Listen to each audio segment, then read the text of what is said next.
Zini, kā būs ar to pasīvo fāzi? Varēs šaut, bet tikai kaujas laukā. Tad izvēl tas izsīt. Nu, bļaļ, atšķiet dīrsā, tu tak atnāks igauģi, bļaļ. Ja tu ienāc pretinieku bāzē, viss tev savāds gūstā.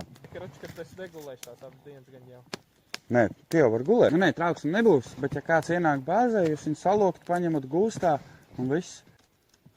Pastāv, kas ir Black Forest milsim spēle. Black Forest milsim spēle ir viena vienīgā milsim spēle, kas vispār mums ir tāda Latvijā. Ir arī Lost Cities, ko arī rīkojam mēs. Bet Black Forest ir īpaši ar to, ka tas notiek tieši mežā.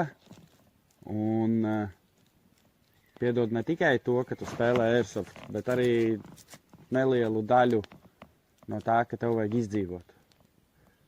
Tev vajag paslēpties no lietus, tev vajag, ja tāds ir, pagaidām nav bijušas problēmas ar lietu, nevienā milsimā, vajag paslēpties no lietus, vajag sasildīties, vajag ugunskura, vajag no odiem pasargāties, vajag domāt, kur tu gulēsi, tā, lai tev ir mīksti, tā, lai, ja līs lietus, lai tu nepamodies peļķē, tāpēc nevajadzētu izvēlēties ieplaku vai kaut ko tādu. Tad, un tāds nianses. Ar ko atšķirās milsims no parastās airsoft spēles? Tas ir pavisam cits spēles veids. Milsimā darbojas reāli komandu struktūra, kur ir ģenerālis, kurš ir tavs galvenais komandieris visai komandai, visiem, vai tie ir 100 vai 70 vai 80 vai 50 cilvēki, vienalga. Ir galvenais komandieris, kurš sēž bāzē un visiem izdala uzdevumus. Tad ir nodaļu komandieri, ir vēl komandieru vietnieks, tad zem viņā ir, tagad mēs esam ieviesuši pakāpju sistēmu, kur ir pakāpes sākot no private, kas ir kareivis, līdz pat ģenerālim. Tad braucot uz spēlēm, pierādot sevi, ir iespēja pelnīt augstāku pakāpi. Un atšķirās, es jau te aizbraucu prom no jautājuma. Jā. Atšķirās milsims no parastas spēles ar to, ka parastā spēlē tu atbrauc 20 minūtes rauns, jūs tur pašaudāties, savāc savus karogus vai, nezinu, uzliekat bumbu vai kaut ko tādu, un viss rauns beidzās. Pēc tam jūs ejat atpūšaties, padzerties, salādēties, visdrīzāk maināties pusēm, tā parasti ir, un pildat vai to pašu vai citu scenāriju. Diezgan parasti. Bet milsimā tas viss ir pavisam citādāk. Jūs atbraucat dzīvot uz 2 dienām, bet milsimā tas viss ir pavisam citādāk. Jūs atbraucat dzīvot uz 2 dienām mežā, jūs reāli tur dzīvojat un paralēli pildat uzdevumus. Jums komandieris, jūsu nodaļas galvenais komandieris, respektīvi ģenerālis, iedod nodaļas komandieram uzdevumus. Nodaļas komandieris aiziet pie savas nodaļas, savāc un saka, tā, Džeki, mēs tagad iesim kilometru tajā virzienā un sargāsim ceļu. Un tad jūs pildat visādus interesantus uzdevumus. Nav tur vienkārši aizēja savāc karogu, atnes atpakaļ, viss rauns beidzās. Tā pāris spēlīts izspēlē un viss. Milsims ir pavisam kas cits. Milsimā tu reāli viss ir pietuvināts realitātei. Ir ģenerālis, tad ir nodaļu komandieri, ir nodaļas, katrai nodaļai savs specifisks uzdevums, savi specifiski pienākumi, piemēram, izlūk nodaļai. Nav uzdevums šaudīties, izlūk nodaļai ir uzdevums iet un izlūkot. Skatīties, kādi ir pretinieku maršruti, kur ir pretinieku bāze, cik ir pretinieki, kā viņi ir ģērti un tā tālāk. Tad saprast pretinieku kustību, visādi interesanti uzdevumi ir izlūkiem. Tad, piemēram, ir apsardzes nodaļa, kur sēž apsardzē, bet uz šito milsim nebūs tā, ka tu atbrauc, tev ieliek apsardzē un visu spēli sēdi, sargā bāzi. Nē, tāds nebūs. Nodaļas rotēs, specifisks nodaļas rotēs, un visiem būs iespēja aiziet laukā, kaujas laukā un pašaudīties. Bet apsardzes bāzē arī būs ļoti daudz interesanti pienākumi. Viens ir sargāt komandieru telti, viens ir sargāt ieslodzītos, jo būs arī ķilnieki. Spēlē būs iespējams ņemt ķilniekus. Es jau te aizgāju nedaudz pa tālu, bet jūs sapratāt. Iedod piemērus, kādi uzdevumi būs Milsimā. Es baigi daudz nevaru stāstīt, jo palielam tas viss būs pārsteigums cilvēkiem. Bet ir pāris uzdevumi, ko es varu pateikt, ko cilvēki jau zina, ka būs tādi uzdevumi. Piemēram, nodaļkomandieris zina konkrēti par šo uzdevumu, kurš būs. Tad laukumā būs 5 intereses punkti. Intereses punktā ir karoks, piemēram, ļoti liels koks, koka galotnē ir karoks, vai sarkans vai zils. Velkot augšā sarkano, zilais velks uz leju, kas ir bijuši pie mums CQB zinās. Tad karogi mainās vietām, un viens no uzdevumiem būs visos 5 punktos mēģināt turēt savas komandas kontrolēt šos punktus. Kā tas notiks? Katru apaļu stundu, piemēram, no XX00 līdz XX05, nodaļkomandierim, kurš ir atbildīgs par savu intereses punktu, būs jānofočē bilde, kā stāv viņa karogs un jāizsūta komandierim. Un par katru ieņemto karogu tiks skaitīti punkti komandai.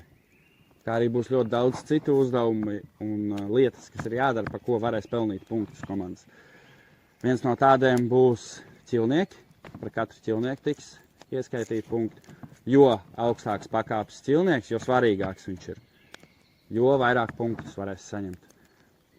Tad vēl no uzdevumiem, ko cilvēki jau zina, būs pirmais uzdevums. Pats pirmais uzdevums visām komandām būs sagādāt papildus munīciju.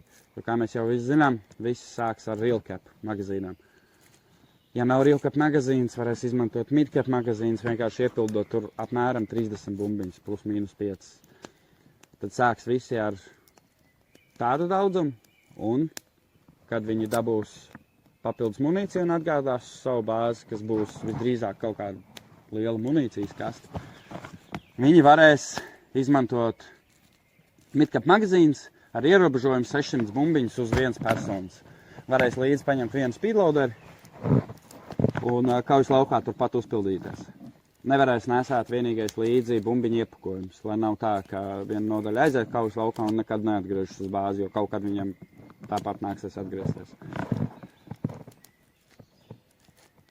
Tas palielam būtu viss par uzdevumiem. Vairāk es īsti nevaru neko pastāstīt, bet būs vēl ļoti daudz interesantu uzdevumu. Tu ļoti daudz runā par nodaļām un nodaļu komandieriem. Kā es varēšu atpazīt savu, kurā nodaļā es būšu, un kā es varēšu atpazīt savu nodaļas komandieru? Būs uzšuves. Visiem būs uzšuves. Tie, kas ir bijuši uz Black Forest 25. gadā, pagājušajā gadā, tie automātiski saņems kareivi pakāpi. Tiem jau būs augstāka pakāpe. Tad visiem nodaļu komandieriem būs kaprāļu pakāpe. Tad būs arī tālāk ir seržants, virsseržants. Pēc virsseržanta jau aiziet virsnieku pakāpes. Tur bija, ja nemaldos, leitnants, kapteinis un ģenerālis. 3 pakāpes bija. Pierādot sevi, piemēram, kā nodaļu komandieris, tu būsi kaprālis. Ja tu sev labi pierādīsi, parādīsi, ka tavu nodaļa ir pat labākā, ka viņi pilda visus uzdevumus, pakļaujās hierarhijai, pilda uzdevumus un varbūt izdarīs kaut ko ekstra, kas parādīs sevi kā labu, spēcīgu nodaļu komandierim. Pēc komandiera ieskatiem būs iespēja saņemt augstākas pakāpes. Un uz nākamajām spēlēm jau darboties ar augstāku pakāpi, piemēram, seržants. Seržants var pārvaldīt jau 2 nodaļas. Ir 2 nodaļas, katrai ir savs nodaļas komandieris, un ir seržants, kurš atbild par abām 2 nodaļām. Respektīvi, tie nodaļu komandieri, viņi vairs neiet pie ģenerāļa prasīt uzdevumus, bet viņi jau iet pie seržanta prasīt uzdevumus, un seržants, ja viņam nav uzdevumu, viņš iet pie ģenerāļa un prasa uzdevumus. Tāpat arī atbild par to, par uzdevumu izpildi un tā tālāk. Un kā arī komandas varēs atšķirt ar to, ka viena būs zila, otra būs sarkana. Būs lentas uz rokām, zila vai sarkana, izlūkiem būs uz kājām. Tā arī varēs atšķirt komandas un nodaļas.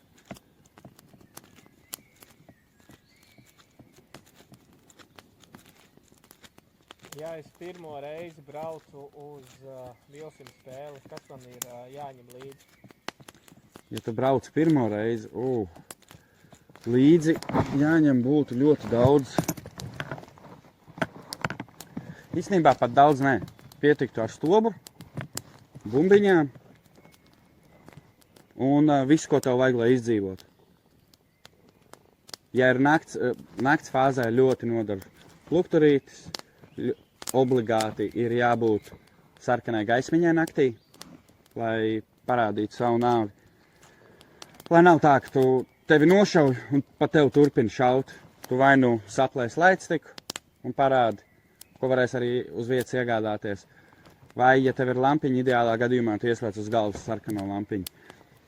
Tad lampiņa, oranža veste arī ir obligāta, kas, ja tev būs iespējas uz vietas iegādāties, tad kam vēl būtu jābūt līdzi kaut kas, kur tu gulēsi pa nakti, kaut kas, ar ko apsekties pa nakti, vai guļamais, vai tas ir kaut kas, kas tevi paslēps no lietas, vai tā ir telts, vai tā ir teltene, vai tas ir kaut vai parasts pončo, ko tu var uzsiet uz 2 kokiem. Gulēt arī var hamukā. Ja grib, var vienkārši uz zemes gulēt. Esmu gulējis, nav problēmas vispār. Ja ir savs laiks, pats labākais. Nekas nav jādara. Apgulies, guli, pamosties, paņem stūlu, rej močī tālāk. Tad ēdiens. Par ēdienu ir jāparūpējas uz 2 dienām, lai tev ir līdzi ēdiens. Kas vēl? Ūdens. Ūdens būs, bet ir ieteicams paņemt arī savu, jo iespējams būs ļoti sauss un karsts laiks. Tad vēl vajadzētu līdzekli pret ērcēm, odiem. Tas ļoti palīdzēs. Tad mitrās salvetes, lai tu vari nākamās dienas rītā vai iepriekšējās dienas vakarā daudz maz atmazgāties. Padus notīrīt, seju notīrīt, rokas, kājas. Bare minimum. Tad higiēna ir ļoti svarīga mežā. Tad vēl varētu paņemt līdzi zobu birstīti, zobus iztīrīt vakarā, ne no rīta, vai gan vakarā un no rīta. Tad maiņas zeķis obligāti paņemiet līdzi maiņas zeķis. Pat ja nebūs lietus, kā es sasvīdīs, ļoti svarīgi ir nomainīt zeķis vakarā. Pirmkārt, tas ceļ morāli, otrkārt, tā nav slapjas kājas, treškārt, viņas elpo un nav visu laiku tajā mitrumā, jo kājas svīdīs. Ja tie būs parasti 13. jūnijas, mums vasarā ir ļoti karsts. Ir karsti, un ir tīpaši mežā, kur tu skrien pilnā ekipējumā. Būs karsti, svīdīs. Vispār maiņas drēbes kā tāds būtu labi paņemt līdzi, kam ir vēl viena forma, ņemam līdzi 2 formas. Tad, kas vēl būtu svarīgs, kaut kāds cirvīts, nazīts, ēdam piedarumi. Viss, ko tev vajadzēs šaušanai, papildus bačas, lukturītis, ja tev ir naktsredzamības ierīces arī, siltumkameras. Kam ir naktsredzamības ierīces, jebkādas, vai tā ir siltumkamera, vai NVG, vai digitālā kamera, obligāti ir jāņem līdzi tracers un jāizmanto tracer bumbas. Palielam tas tāds base, kas būtu jāpaņem līdzi. Next question. Kādi ir noteikumi par bumbiņām un granātām? Granātas izmantot atļauts ir tikai certificēts granātas. Certificēts airsoft granātas. Atļauts izmantot īstās kaujas granātas nav atļauts izmantot. Tad bumbiņas izmantojam tikai biobumbiņas. Un naktī izmantojam biotracer bumbiņas. Saudzējam dabu, pēc sevis pēc iespējas savācam musaru, atkritumus, bāzēs būs atkrituma vietas speciāls. Dūmu granātas visdrīzāk būs atļauts izmantot, bet, ja būs ļoti sauss laiks, pēc komandieru lēmuma tiks izlemts, vai tiks atļauts izmantot dūmu granātas vai nē. Līdz, ka pastāv iespēja, ka var aizdegties, un ja aizdegsies mežs, nebūs labi. Tā. Kā notiks pats šis te sākums? Piemēram, es tagad kā spēlētājs atbraucu, es izkāpu no mašīnas, ko es tālāk daru? Tu nopērko mašīnu, izkāp no mašīnas, atnāc uz reģistrāciju, parādi savu biļeti, mēs pārbaudām sarakstu. Tu atbildi uz 3 kontrolu jautājumiem par noteikumiem, jo noteikumi ir jāzina visiem obligāti un ideāli. Ja tu uz kaut vienu jautājumu atbildi nepareizi, šeit tavu lapa, ej lasi noteikumus, kad varēsi atbildēt, nāc atpakaļ atbildēs uz jautājumu, tev tiks iedot aprots. Un tad tu dodies uz kādu no patruļbāzēm, vai zilo vai sarkano, kura būs tava komanda, vai pretstības spēki, vai Rostovijas nacionālais spēki. Uz to komandu tu arī dodies. Tālāk bāzē jau pēc komandiera lēmuma viņš izdomās, ko ar tevi darīt. Paņķi prastīts. Būs bāzēs sākumā tiem, kas nav komandieri, tiem, kas nav nodaļu komandieri, nedaudz laiks tas pavilksies, jo nodaļu komandieri, viņiem būs apspriešanās ar komandieriem, viņiem tiks izdalīti uzdevumi. Sākumā tiks izdalīti pirmie uzdevumi, kas ir vēl pirms pašas spēles sākuma. Piemēram, vienai komandai nāksies ierīkot aizsardzības pozīcijas, vienai komandai nāksies iespējams ierīkot kaut ko citu. Vajadzēs ierīkot bāzi katrā ziņā. Jums vajadzēs ierīkot savu patruļu bāzi, kur jūs uzturēsieties visas spēles laikā. Jā, un tiem, kas nebūs nodaļu komandieri, viņam arī noteikti tiks iedalīti kaut kādi darbiņi. Pierreiz arī sagatavošanās darbi, visi varēs salādēties, pārbaudīt savus ieročus, nohrunēties un tā tālāk. Noteikums vairs nevienam nebūs jāskaidro, jo visi jau zinās noteikumus. Tālāk būs tikai uzdevumi. Un labi, es tagad atbraucu, es esmu piereģistrējies, es esmu atbildējis uz tiem 3 kontroli jautājumiem. Kā es zināšu, kur ir manā patruļbāze?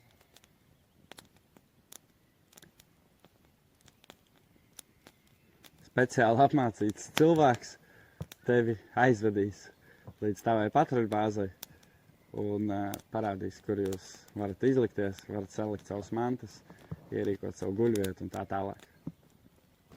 Noteikumos bija aktīvā un pasīvās fāzes, kā tas izpaužās? Aktīvajā fāzē būs atļauts uzbrukt pretinieku bāzei. Respektīvi, aktīvajā fāzē notiek visa lielā spēlēšana. Nodaļas pilda savus uzdevumus, iet cīnās par karogiem, šauj pretiniekus, izpilda savus uzdevumus un tā tālāk. Pasīvajā fāzē lielākoties cilvēki dosies gulēt, bet spēle turpinās, spēle neapstājās. Vienīgais, ar ko atšķiras, ir tas, ka nav obligāti jākontrolē karogi, par to vairs nav jācīnās. Un nav atļauts šaut pa pretinieku bāzi. Respektīvi, kā tikko tu pietuvojies pretinieku bāzē, vismaz pa 100 metriem viss tev ir aizliegts šaut, jo cilvēki bāzē būs noņēmuši brilles, gribēs iet gulēt, lielākā daļa jau gulēs. Pirmkārt, lai netraucētu tiem, kas guļ, otrkārt, drošības apsvērumu dēļ, tāpēc arī būs pasīvā fāze, bet, ja tu, piemēram, ej izlūkos, tev ir iedots uzdevums kaut ko atrast, kaut ko izdarīt, kaut ko nosargāt, vienalga, jebkāds uzdevums tev ir iedots, tu aizēji kaujas laukā un tu satiec pretinieku, jūs varat šaut viens pa otru. Jo, ja tu esi spēles teritorijā, spēles laikā, ne bāzē, tad tu esi spēlētājs un tu spēlē. Kā es zināšu, kur ir un kur nav spēles teritorija? Teritorija būs nomarķēta, viens, otrs, katram cilvēkam ir karte, kur arī būs skaidri apzīmēts robežas. Tā arī varēs atšķirt, kur ir spēles teritorija un kur nav.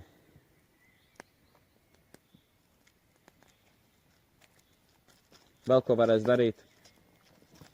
Pasīvajā nakts fāzē ir sargāt bāzi, jo bāze būs jāsargā. Nevar atļaut pretiniekam atnākt. Pretinieks var ienākt bāzē, bet nav atļauts šaut. Viņš var ienākt bāzē. Ja nav nekādas bāzes apsardzes, viņš var nozagt jums intelu. Viņš jums var apzagt bāzi, var nozagt, piemēram, karogus, ko viens džeks izdarīja Lost City Milsivā. Aizgāja nozaga privātos karogus citai komandai, aizstiep pie sevis, tie pēc tam bija ļoti dusmīgi, jo nezināja, ka tā var notikt. Var jums nomīnēt bāzi, piemēram, pa perimetru salikt jums ar šķaškus pretinieks, to var izdarīt, kas arī nebūtu forši, tāpēc pa nakti būs sardze, mums būs pašiem jāuztais sardzes grafiks, notiks bāzes apsardze. Tā kā būs interesanti. Braucam ciemos 13. 14. jūnijas. Black Forest, Camo Airsoft, camo.lv. Ots uz kameras.